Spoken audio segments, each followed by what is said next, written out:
Hey guys, this is Dr. Hub. In case you haven't subscribed, please do subscribe for updates. Now let's look into the cultivation. So the cultivation of the viruses. So the first one is the animal inoculation. So this includes the sucking mice are used for the inoculation of the Coxsackie as well as the arbovirus. Next is the tissue culture. Tissue culture, it involves the cell lines. So there's primary, secondary and the continuous.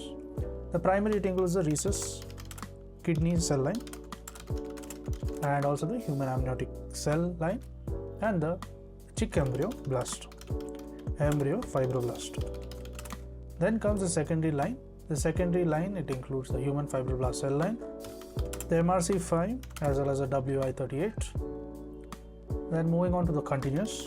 The continuous, it includes the HeLa cell line as well as the HEP-H. So it contains 2H, that is the HeLa cell line, and the HEP2 and the KB as well as the Vero. Now moving on to the embryonated egg. So here there are various ones such as the allantoic inoculation.